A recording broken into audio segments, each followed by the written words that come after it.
ஜெய் சாயிராம். ஜெய் ஜெய் சாயிராம். நம்ம சாய் அன்பர்கள் எல்லாரும் எப்படி இருக்கீங்க? எல்லாரும் நல்லா இருப்போம். ஓம் சாயிராம். நடக்கும் முன்பாக நல்லதே நடக்கும் என்று நினைத்து கொள்ளலாம். நடந்த பின்பு நடந்ததும் நல்லதற்கே என்று நினைத்து கொள்ளலாம். நடப்பது எல்லாம் நன்மையாகவே நமக்கு நடக்கும். என் அன்பு செல்வமே, வாழ்க்கையில் நல்லது நடந்தால் பெருமையாக எண்ணிக்கொள். நடக்கவில்லை என்றால் அதைவிட அதிகமாக பெருமைக்கொள். ஏனென்றால் அதைவிட சிறப்பாக ஒன்று நமக்காக காத்திருக்கிறது என்பதை தீர்க்கமாக நம்பு. மனிதராக பிறக்கப்பட்ட எவருக்குமே சந்தோஷமான மனநிலை என்று ஒரு காலம் வரும். நடுநிலைமையான மனநிலையில் இருப்பது போன்ற ஒரு காலம் வரும். இரக்கமான மனநிலையோடு ஒரு காலமும் வரும். அனைத்துமே வாழ்வே இழந்துவிட்டது போன்ற ஒரு மனநிலையில் அதற்கான நேரமும் வரும். எந்த ஒரு மனநிலையில் இருந்தாலும் அதை அப்படியே ஏற்றுக்கொண்டு அதை சகித்து கொண்டு வாழ பழகிக்கொள்ளதான் வேண்டும். எதற்காக இந்த 4 விதமான மனநிலைகள், இந்த 4 விதமான கால நேரங்கள் ஒரு மனிதனுக்கு வருகிறது என்றால் அந்தந்த மனநிலையை எப்படி அவன் ஏற்றுக்கொள்கிறான், எவ்வளவு நம்பிக்கையோடு வாழ்கிறார், எவ்வளவு தைரியமாக வாழ்வை எதிர்கொள்கிறாய் என்று இறைவனின் சோதனையான காலகட்டம்தான் ஒவ்வொரு மனநிலையும். என் அன்பு செல்வமே, ஏற்றமான மனநிலையோடு நீ இருக்கும் காலகட்டத்தில் தன்னடக்கத்தோடு நம்பிக்கையோடு இருந்து கொள்ள வேண்டும். அதே போல இரக்கமான மனநிலையான காலகட்டத்தில் தன்னம்பிக்கையோடு விடாமுயற்சியோடு இருக்க வேண்டும். நடுநிலைமையான காலகட்டத்தில் குழப்பங்கள் வரும். பலவிதமான குழப்பங்கள் உன்னை வந்து சேரும். என்ன குழப்பம் வந்தாலும் மனதை ஒரு நிலைமையாக வைத்துக்கொண்டு தீர்க்கமான முடிவை எடுக்க வேண்டும். அப்படி முடிவு எடுக்கும் பட்சத்தில் அந்த முடிவு சில சமயம் தவறாக கூட இருக்கும், சில சமயம் வெற்றியானதாகவும் இருக்கும். எது நடந்தாலும் மனதை மட்டும் நடுநிலைமையாக வைத்து கொண்டிருந்தாலே போதும், வாழ்வு சிறக்கும். அதேபோல் வாழ்வே முடிந்துவிட்டது, இனி வாழ்வதற்கு வழியே இல்லை என்ற மனநிலையில் நீ இருந்து கொண்டிருந்தால் அந்த காலகட்டத்தில் அந்த நேரத்தில் நீ இப்பொழுது வாழ்ந்து கொண்டிருந்தால் இறைவன்தான் ஒரே வழி என்று இறைவனின் காலை தீர்க்கமாக பற்றி கொள்ளலாம். எந்த மனநிலையில் இருந்தாலும் சரி, ஏற்றமான மனநிலை, சந்தோஷமான மனநிலை, சோகமான மனநிலை, இரக்கமான மனநிலை, நடுநிலைமையான மனநிலை, குழப்பமான மனநிலை, அனைத்துமே இழந்துவிட்டதென்ற மனநிலை, முடிவு என்ற மனநிலை, எந்த மனநிலையில் இருந்தாலும் நம்பிக்கையையும் பொறுமையையும் எப்பொழுதுமே விட்டுவிடாமல் இருந்தால், விட்டுவிடாமல் யார் ஒருவர் இருக்கிறார்களோ அவர்கள் வாழ்வில் மகிழ்ச்சியை மட்டுமே காண்பார்கள். நம்பிக்கையும் பொறுமையும் மட்டும் இருந்தால் அது என்ன மனநிலையாக இருந்தாலும் சரி, ஏற்றமானதானவோ இரக்கமானதாகவோ, நடுநிலைமையான மனநிலையோ, அனைத்தும் இழந்தது போன்ற மனநிலையோ, எந்த மனநிலையில் நீ இருந்தாலும் உனக்கு கிடைக்குமா கிடைக்காதா என்று குழப்பத்தோட மனநிலையில் நீ இருந்தாலும் சரி, நம் வாழ்வில் இது நடக்குமா நடக்காதா, நம் வாழ்வில் இது நமக்கு ஏற்றத்தை தருமா தராதா என்று எந்த விதமான கேள்வியும் உன் மனதில் நேர்மறையாகவே உனக்கு பதிலுரைக்கும். எதிர்மறையான சிந்தனைகள் உன் மனதில் எழவும் உன் நம்பிக்கை உன்னை விடாது.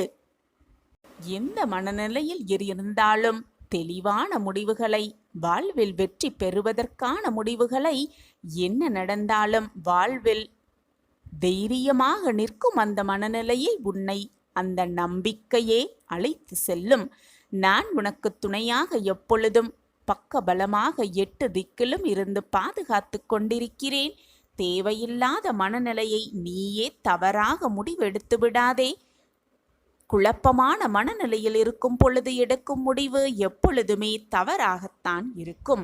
நமக்கு கிடைக்க வேண்டியது, நமக்கு நடக்க வேண்டியது, நம்மிடம் வந்து சேர வேண்டியது நிச்சயமாக சரியான நேரத்தில், சரியான காலத்தில், சரியான நோக்கத்தோடு நம்மை வந்து சேரும் என்ற நம்பிக்கையோடு இரு. நான் இருக்கிறேன் அனைத்திற்கும் சாட்சியாக. நடக்கும் முன்பாக நல்லதே நடக்கும், நல்லதே நடக்கும், நமக்கு நடக்கும் அனைத்தும் நல்லதாகவே இருக்கும் என்று நினைத்துக்கொள். நடந்த பின்பு நடந்தது எல்லாம் நல்லதற்கே என்று நினைத்துக்கொள். எது நடந்தாலும் நல்லது மட்டுமே நடக்கும், நல்லதை மட்டுமே பாபா நமக்கு வழங்குவார் என்ற நம்பிக்கை எண்ணமே போதும். உன் வாழ்வில் நல்லது மட்டுமே உனக்கு நடக்கும். நான் உனக்கு துணையாக இருக்கும் பொழுது நல்லதை உன் வாழ்வில் நடக்க விடாமல் வேறு என்ன வேலை எனக்கு இருக்கிறது? நல்லதை மட்டுமே நினை, நல்லது மட்டும்தான் நடக்கும். உன் வாழ்வில் நிரந்தர நன்மையாக இருக்கும்படி நான் பார்த்து கொள்கிறேன். பொறுமை காத்தது எல்லாம் போதும். இனி நீ எடுத்து வைக்கும் ஒவ்வொரு அடியும் உனக்கான அடிகளே. உன் வாழ்க்கையில் நீ முன்னேற்றம் அடைவதற்கான அத்தனை சாத்தியக்கூறுகளையும் அத்தனை வழிகளையும் நான் திறந்து விட்டேன். இனி உன் வாழ்வில் நீ எடுத்து வைக்கும் ஒவ்வொரு அடியும் உனக்கான வெற்றி அடியாகத்தான் இருக்குமே தவிர இதுவரை நீ உன் வாழ்க்கையில் பட்ட போராட்டங்கள், வேதனைகள், கஷ்டமான சூழ்நிலைகள் எதுவுமே உன்னை நெருங்கும்படி நான் விட்டுவிடவும் மாட்டேன். உன் அப்பா உன்னோடு இருக்கும் வரை தேவையில்லாத பயம் உனக்கு வேண்டவே வேண்டாம். ஒன்றை நன்றாக புரிந்து கொள். சிலரின் கோபத்தை கூட மன்னித்துவிடு, மறந்துவிடு. ஆனால் உதாசீனப்படுத்துபவர்களை எப்பொழுதும் மன்னித்து விடாதே, மறந்தும் விடாதே. இது நாள் வரை பட்டதே போதும் என்ற பக்குவம் இருந்துவிட்டால், அந்த பக்குவம் வந்துவிட்டால் இனி ஏமாற்றி விடுவார்கள் என்ற பயம் துளியும் இருக்காது உன் மனதிலும் உன்னுடைய நினைவிலும். சிலர் சில சூழ்நிலைகளில் பேசாமல் இருவது பேச தெரியாமல் அல்ல, பேச தெரியாமல் அவர்கள் பேசாமல் அல்ல, எதையும் பேசிவிடக்கூடாது, தவறாக எதுவும் நடந்துவிடக்கூடாது என்பதற்காகத்தான் அந்த அமைதி என்பதை புரிந்து கொள். உயரத்தில் இருக்கின்றோம் என்று எப்பொழுதுமே மனதில் பெருமிதம் பட்டுக்கொண்டே இருக்காதே.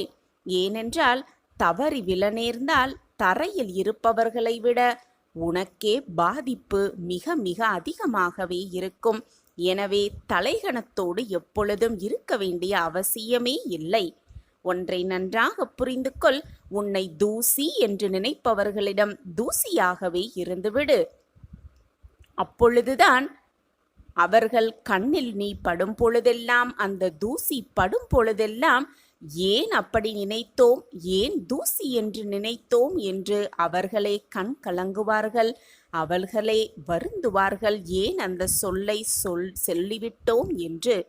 யார் உன்னை விட்டு விலகி சென்றாலும் உன் வாழ்க்கை அப்படியே நின்றுவிடப் போவதே இல்லை, அப்படியே நிற்பதும் இல்லை உன் வாழ்வில். தவறு செய்பவர்களை திருத்திவிடலாம் மிக சுலபமாக. ஆனால் அதை நியாயப்படுத்துபவர்களை ஒருபோதும் எந்த ஒரு நேரத்திலும் திருத்தவே முடியாது. சரியாக வாழ கற்றுக் கொடுக்கின்ற ஒவ்வொரு வழியும் மிக சிறந்த ஆசானாகவே இருக்கும். சரியாக வாழ்வ கற்றுக் கொடுக்கும் அந்த ஆசான். ஒன்றை மனதில் தீர்க்கமாக பதிய வைத்துக்கொள். உன்னை புரிந்து கொள்ளாதவர்களிடம் வார்த்தையால் போராடுவதை விட, வார்த்தைகளால் அவர்களோடு மன்றாடுவதை விட மௌனமாய் கடந்து போவதே மிக மிக சிறந்த வழியாகவே இருக்கும். துவண்டு போவது ஒரு மனிதனுடைய மிகப்பெரிய பலவீனம்தான், மிகப்பெரிய பலவீனம்தான் துவண்டு போவது. ஆனால் வெற்றிக்கான நிச்சய வழி அதுவாகத்தான் இருக்கும். நீ துவண்டு விடாமல் எதிர்த்து நின்று போராடினால் நிச்சயமாக உன் வாழ்க்கையில் வெற்றி உன்னை வந்து சூழும். தோல்வி அடைந்த பிறகும் மீண்டும் ஒரு தடவை முயற்சி செய்வதே நீ வெற்றி அடைவதற்கான மிகப்பெரிய முன்னேற்றப்படியாகவே இருக்கும். நீ செய்ய நினைப்பதை உடனே செய்துவிடு. காலம் காத்திராது. மனம் என்ன நினைக்கிறதோ, மனதிற்கு எது சரி என்று படுகிறதோ அதை அப்பொழுதே செய்துவிடு. செய்ய நினைத்தவுடன் செய்துவிடு. ஏனென்றால் காலமும் உனக்காக காத்து கொண்டிருக்காது. உன்னுடைய மனமும் நிலையானதாக இருக்காது, மாறிக்கொண்டேதான் இருக்கும். தானாக கலங்கிய கண்ணீருக்கும் தூசியால் கலங்கிய கண்ணீருக்கும் வித்தியாசம் அறிவது உண்மையான உறவு மட்டும்தான். உன் கண்களில் கண்ணீர் வந்தால் உடனே துடைக்க நான் உன் அருகிலேயே இருப்பேன். அது தூசியாக வரும் கண்ணீராக இருந்தாலும் சரி, கவலையாக வரும் கண்ணீராக இருந்தாலும் சரி, நான் உன்மீது முழுமையாக உண்மையான அன்பு வைத்திருக்கும் பொழுது உன்னுடைய கண்ணீரை துடைக்க அடுத்த நொடியே உன் கண்முன் வந்து நிற்பேன் உன் சாயி தேவா. நியாயங்கள் உன் பக்கம் இருந்தாலும் கூட புரிந்து கொள்ளாதவர்களோடு வாதிட முடியாமல் சில நேரங்களில் அமைதியாதான் இருக்க வேண்டும். உன்னிடம் பழகும் சிலர் பொதுவாக உன்னிடம் சொல்வார்கள், நீ எப்படி வாழப்போகிறாய் என்று. உன்னையே எதிர்மறை எண்ணங்களுக்கு உட்படுத்தவே அனைவரும் உன்னை ஆட்கொள்வார்கள். ஆனால் எப்பொழுதும் நேர்மறை சிந்தனையோடு இரு. எதிர்மறை எண்ணம் உன்னை நெருங்கினாலும் கூட அதை தொட விடாமல் தடுத்து நின்று உன்னுடைய நேர்மறை சிந்தனையோடு எப்பொழுதும் இரு. உன்னுடைய எண்ணமே உன் வாழ்க்கையில் உன்னை வெற்றியடைய வைக்கும். உனக்கு துணையாக எப்பொழுதும் பக்கபலமாக உன் சாயப்பா உன்னோடு இருந்து கொண்டே இருக்கிறேன். இனி நீ எடுத்து வைக்கும் ஒவ்வொரு அடியும் உனக்கான விஸ்வரூப வெற்றிதான். நான் இருக்கிறேன் குழந்தையே. இந்த உலகத்தில் இருக்கும் அனைத்து ஜீவராசிகளின் மேல் அன்பு செலுத்து.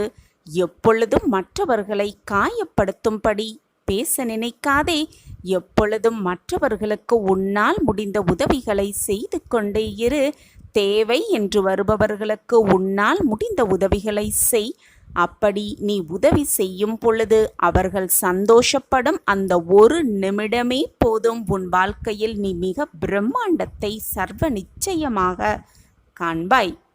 மற்றவர்கள் மனம் குளிர்ந்து அந்த ஒரு நிமிடம் உன்னை வாயார வாழ்த்தும் பொழுது உன் வாழ்க்கையே மிக பிரகாசம் அடையும்.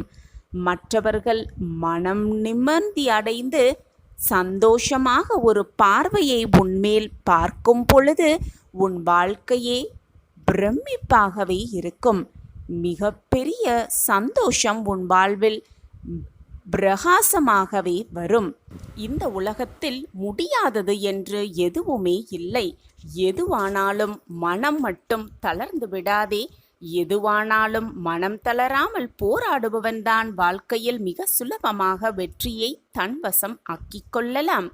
உன்னை வெறுப்பவர்களை, வெறுத்து ஒதுக்குபவர்களை நினைத்து ஒருபோதும் கவலை கொள்ளாதே. மனம் நொந்து போகாதே. அவர்களுக்கு உன் உண்மையான அன்பை பெறும் தகுதியும் பாக்கியமும் இல்லை என்று நினைத்துக்கொள். அதுதான் அவர்களுக்கு மிக பெரிய கஷ்டமான சூழ்நிலையாகவே இருக்கும். ஒருவனிடம் கோடிக்கணக்கான பணம் கொட்டி கிடந்தாலும் அவனிடம் ஒரு ஒழுக்கம் இல்லை என்றால், உண்மை இல்லை என்றால், நம்பிக்கை இல்லை என்றால் அவன் ஏழையாகத்தான் ஆவான். நிச்சயமாக அவன் ஏழையாகத்தான் இருப்பான். நம்பிக்கை இருக்கும் மனதில் வெற்றி வந்து கொண்டே இருக்கும். அனைத்துமே வந்து சூழ்ந்து கொண்டே இருக்கும். எப்பொழுதும் நம்பிக்கையை இழந்து விடாதே. தைரியமாக இரு. எது வந்தாலும் பார்த்து விடலாம் என்ற நம்பிக்கையோடு இரு. மறக்க வேண்டியவைகளை நினைத்து நினைத்து வருந்துவதும், நினைக்க வேண்டியவைகளை மறந்து விடுவதும் தான் இந்த உலகில் தற்பொழுது இருந்து வரும் எல்லா துன்பங்களுக்கும் மிக பெரிய ஒரு காரணமாகவே இருக்கிறது.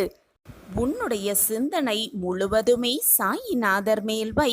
உனக்கிருக்கும் பிரச்சனைகள் மேல் உன்னுடைய கவனத்தை திசை திருப்பாதே. நீ அப்படி சோகங்களையும் கஷ்டங்களையும் வேதனைகளையும் நினைத்து கொண்டிருந்தால் உன்னால் முழுவதுமாக என்னை பார்க்க முடியாது. மனதை நிம்மதியாகவும் வெறுமையாகவும் வைத்துக்கொள். தேவையில்லாத பிரச்சனையை மனதில் போட்டு குழப்பிக் கொண்டிருப்பதால் தான் இவ்வளவு வேதனைப்படுகிறாய் என்பது உன் சாயப்பாவிற்கு நன்றாகவே தெரியும். உன்னை வேதனைப்படுத்தியவர்கள், உன்னை காயப்படுத்தினவர்கள், உன் மனதை ரணமாக்கி சென்றவர்கள், உன்னை வேண்டாம் என்று உதறி சென்றவர்கள், இப்படி யாராக இருந்தாலும் நீ எப்படி வாழப்போகிறாய் என்று பார்த்து கொண்டிருப்பவர்களுக்கு மத்தியில் பிரம்மாண்டமாக மிக வெளிச்சமான வாழ்க்கையை வாழ்ந்து காட்டினால்தானே அவர்களுக்கு நீ கொடுக்கும் நல்ல பதிலடியாக இருக்கும். அதை விட்டுவிட்டு புலம்பிக் கொண்டு கண்ணீரை சிந்திக்கொண்டு தேவையில்லாமல் கண்ணீரை வீணடித்து கொண்டு அப்படியே உட்கார்ந்திருந்தால் உன் வாழ்க்கையை எப்படி வாழ்வது? எப்படி ஜெயிப்பது? எப்படி பிரகாசமாக அவர்களுக்கு வாழ்ந்து காட்டுவது? சற்று சிந்தித்துப் பார் என் பிள்ளையே. உன்னை வேதனைப்படுத்தி சென்றவர்களிடம் போய் அவர்களை வெறுத்து பேசாமல், அவர்களை பழிவாங்க வேண்டும் என்ற எண்ணத்தை உன் மனதில் கொள்ளாமல், எல்லோரிடமும் போய் நீ நன்றாக இரு, நன்றாக இரு என்று மனதார சொல்லிப்பார். உன்னுடைய அந்த வார்த்தையே உன்னை மிக மிக நன்றாக வாழ வைக்கும். கவலை கொள்ளாதே, நல்லதே நடக்கும். எப்பொழுதும் நல்லது மட்டுமே உன் வாழ்வில் நடக்கும்படி நான் பார்த்து கொள்கிறேன். காத்திருக்க கற்றுக்கொள். எல்லாவற்றுக்கும் உரிய ஒரு நேரம் இருக்கிறது. நீ அவசரப்படுவதாலோ, வேதனைப்படுவதாலோ, கண்ணீர் சிந்துவதாலோ நிம்மதி தொலையுமே தவிர நன்மை எதுவுமே கிடைக்கப் போவதில்லை என்பதுதான் நிச்சயமான உண்மை. நீ நினைத்தது எல்லாமே நீ நினைத்தபடியே நடக்கப் போகும் நேரம் உன்னை நெருங்கிவிட்டது. இறைவன் அனைவருக்குமே கஷ்டம் மேல் கஷ்டம் ஏன் கொடுக்கிறார் என்று நன்றாக சிந்தித்துப் பார். அந்த கஷ்டத்தை எதிர்த்து போராடுவதற்காகத்தான் இறைவன் அதை ஒவ்வொருவருக்கும் கொடுக்கிறார். அதை எதிர்த்து போராடுகிறோமா அல்லது வீழ்ந்து விடுகிறோமா என்று சோதனை செய்வதற்காகத்தான் இறைவன் அனைவருக்கும் ஒவ்வொரு விதமான கஷ்டத்தை கொடுக்கிறார் என்பதுதான் உண்மையிலும் உண்மை. நம்மேல், நம் வாழ்வு மேல் நமக்கே நம்பிக்கை வர வேண்டும் என்று இறைவன் அந்த சோதனையை தருகிறார், கஷ்டத்தை தருகிறார். மன உறுதியோடு, நம்பிக்கையோடு என்னதான் நிகழ்ந்தாலும் நாம் நம் வாழ்வில் செயல்படுகிறோமா என்று சோதனை செய்து பார்க்கிறார் இறைவன்.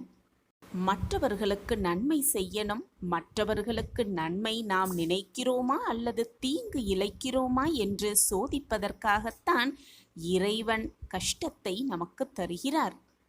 இந்த சோதனையை இந்த உலகத்தில் உள்ள யாருமே புரிந்து கொள்ளவே இல்லை. தனக்கு வந்த கஷ்டம் நம்மை விட்டு நீங்கினால் போதும் என்றும், அந்த கஷ்டத்திலிருந்து எப்படி மீள்வது என்ற சிந்தனை மட்டும்தான் செய்கிறோமே தவிர, அந்த கஷ்டத்தை நாம் துரத்திவிட்டால் அது மற்றவர்களுக்கு சென்றடையுமே, மற்றவர்களின் வாழ்வு கஷ்டப்படுமே என்று யாராவது இந்த உலகத்தில் சிந்தித்திருக்கிறார்களா? தனக்கு மட்டும் நிம்மதி வர வேண்டும், சந்தோஷம் அடைய வேண்டும், மன நிம்மதியோடு வாழ வேண்டும் என்று சுயநலமாக சிந்திப்பவர்கள்தான் இந்த உலகத்தில் நிறைய பேர் இருந்து கொண்டிருக்கிறார்கள். சுயநலமாகவே வாழ்ந்து கொண்டும் இருக்கிறார்கள்.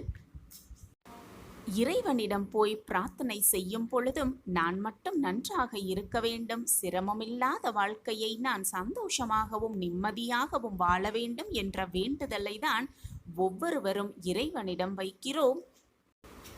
நல்லது மட்டுமே எப்பொழுதும் நடக்க வேண்டும், தீயது நெருங்கவே கூடாது என்ற பிரார்த்தனை இருக்குமே தவிர, தீயது வந்துவிட்டால் அதை எதிர்த்து போராட வேண்டும் என்ற மன உறுதியை எனக்கு தாருங்கள் இறைவா என்று யாருமே எந்த இறைவனிடம் வேண்டிக் கொள்வதும் இல்லை. எது வந்தாலும் நம்பிக்கையோடு அதை அப்படியே ஏற்றுக்கொண்டு வாழ பழகிக்கொண்டால் வாழ்வே ஸ்வர்க்கமாக இருக்கும். நிம்மதியான வாழ்வை நிச்சயமாக வாழலாம். எது நடந்தாலும், என்னதான் வாழ்வில் நிகழ்ந்தாலும் அதை கண்டு பயப்படாமல், நன்மைக்காகத்தான் எல்லாம் நடக்கிறது என்பதை புரிந்து கொண்டு வாழ்ந்தாலே போதும், வாழ்வு இனிமையாகும். பழையது அனைத்தையும் கழித்துவிடு, முடிந்ததை அப்படியே மறந்துவிடு. இதை புரிந்து கொண்டு எப்பொழுது உன் வாழ்வில் நீ அடியெடுத்து வைக்கிறாயோ அப்பொழுது புதிய வாழ்வில் உன் பயணம் துவங்கும். நீ கேட்டதெல்லாம் கிடைக்கும். நீ விரும்பியது எல்லாமே உனக்கு நடக்கும். நீ நினைத்தது எல்லாம் நீ நினைத்தபடியே உன்னிடமே வந்து அப்படியே சேரும். நீ எண்ணியது எண்ணியபடியே உன் வாழ்வில் அனைத்தும் உனக்கு சுபமாக நடக்கும், சுகமாகவே இருக்கும். நல்லது மட்டுமே உன் வாழ்வு நடக்கும், நிரந்தர நன்மையாக இருக்கும். நான் இருக்கிறேன். எந்த காலகட்டத்திலும் இறைவன் மீது இருக்கும் நம்பிக்கை குறையவே கூடாது என்ற எண்ணம் மனதில் இருக்க வேண்டும் இந்த உலகத்தில் உள்ள அனைவரிடமும். அந்த இறைவன் மீது முழு நம்பிக்கை வைத்தால்தான் நம்மீதே நமக்கு வாழ்க்கையில் நம்மீதே நமக்கு நம்பிக்கை வரும். அந்த நம்பிக்கை நமக்கு நல்ல வாழ்வை அள்ளி அள்ளி தரும், சந்தோஷமான வாழ்வை மீண்டும் மீண்டும் தந்து கொண்டே இருக்கும். உனக்கானது உன் போராட்டத்திற்கான ஒரு முடிவு நிச்சயமாக கிடைக்கும். ஒரு மகிழ்ச்சியான செய்தி உன் வாழ்வில் கிடைக்கும்படி நான் வழிவகை செய்வேன். இது உன் சாயப்பாவின் ஒரே வாக்கு. இது உனக்கானது மட்டுமே. உன் வாழ்க்கையில் அனைத்தும் இனி நல்லதாகவே நடக்கும். நடப்பது அனைத்தும் உனக்கு நன்மையாகவே நடக்கும்படி நான் பார்த்துக் கொள்கிறேன். உன் வாழ்வில் நீ நன்றாக இருக்கப் போகும் நேரமும் காலமும் உன்னை நெருங்கி இருக்கிறது. உன் நீண்ட நாள் போராட்டம் அதிசயத்தில் முடியப் போகிறது. இது உன் சாயப்பாவின் வெறும் வார்த்தைகள் அல்ல, இது உன் அப்பாவின் தெய்வ தீர்ப்பு. நீ என் பரிபூரண ஆசிர்வாதத்தை பெற்றிருந்தால் மட்டுமே நிச்சயமாக இந்த தீர்ப்பு உனக்கு கிடைக்கும். அந்த தீர்ப்பும் பொய்யாகவே ஆகாது. காரணம் இல்லாமல் என் முகம் உன் கண்ணில் படவில்லை. கண்ணிமைக்கும் நேரத்தில் அனைத்தையும் உனக்காகவே மாற்றி அமைப்பேன். இது வெறும் வார்த்தைகள் அல்ல குழந்தையே, உன் சாயப்பாவின் சத்திய வாக்கேதான். என்னை சர்வசாதாரணமாக நினைத்து விடாதே. உனக்கான மங்கள நிகழ்வு, உனக்கான சந்தோஷ செய்தி, உனக்கான இனிப்பான செய்தி காத்து கொண்டிருக்கிறது. நம்பிக்கையோடு இதை முழுவதுமாக கேள். இதை கேட்கும் நெடியே அதற்கான அறிகுறி உனக்கு தென்படும். உனக்கு ஏதாவது கஷ்டம் வரும் பொழுது அந்த கஷ்டத்தில் ஏற்கனவே அதை அனுபவித்தவர்களை நினைத்து பாருங்கள். இதே கஷ்டத்தை தானே மற்றவர்களும் அனுபவித்திருப்பார்கள் என்பதை முடிவு எடுத்துக்கொண்டு நாமும் அதை போலத்தான் இந்த கஷ்டத்தை அனுபவித்து கொண்டிருக்கிறோம் என்பதை புரிந்து கொள். எல்லோருக்கும், இந்த உலகத்தில் உள்ள அனைவருக்கும் இன்பமும் துன்பமும் கஷ்டமும் வேதனையும் வந்துதான் சென்று கொண்டிருக்கிறது. அவரவர் செய்த கர்ம வினைப்படிதான் எல்லாம் நிகழ்கிறது என்பதை புரிந்து கொள். நான் மட்டுமே கஷ்டப்படுகிறேன், நான் மட்டுமே சோதனைக்கு ஆளாகிறேன், என் வாழ்க்கையில் மட்டும் அனைத்தும் தவறாகவே நிகழ்கிறது, என்னால் என் வாழ்க்கையில் மீளவே முடியவில்லை என்று உன்னை பற்றி மட்டுமே யோசிக்காதே. இந்த உலகத்தில் உள்ள அனைவருமே கஷ்ட நஷ்டங்களுக்கு கட்டுப்பட்டவர்கள்தான். உனக்கு கிடைத்திருக்கும் உணவை பற்றி குறை சொல்வதற்கு முன் அந்த உணவே இல்லாமல் இருப்பவர்களை பற்றி சற்று சிந்தித்துப்பார். அந்த உணவு உனக்கு தேவாமிர்தமாகவே தோன்றும். நம் வாழ்வு சிறக்கும், நல்ல விஷயங்கள் நடக்கும், நம் வாழ்வை சிறப்பிக்க அப்பா இருக்கிறார் என்ற நல்ல எண்ணங்களை, நல்ல சிந்தனைகளை உன் மனதில் சிந்தித்துப்பார். எண்ணிப்பார். உன் எண்ணம் போல், உன் சிந்தனை போல் உன் வாழ்க்கையும் மிக அழகாகவே மாறிவிடும். சர்வ வல்லமை உள்ள கடவுள் மிகவும் இரக்க குணமுடையவர். நீ குறைந்தபட்சம் வேண்டுதலை அவரிடம் வைத்தாலும் அவரால் இயன்ற அளவு உங்களுக்கு நிறையவே கொடுக்க முடியும். அதை போல நீ தட்டாத கதவுகளை கூட அவரால் திறக்க முடியும் என்பதை புரிந்து கொள். இப்படி இறைவனுடைய பட்டியல்களை நிறையவே இருக்கிறது. அதை பற்றி அதிகமாக தெரிந்து கொண்டாலே இறைவன் பற்றிய முழு விபரமும், முழு ஆசிர்வாதமும், இறைவனுடைய முழு பக்தியும் உன்னால் உணர்ந்து கொள்ள முடியும்.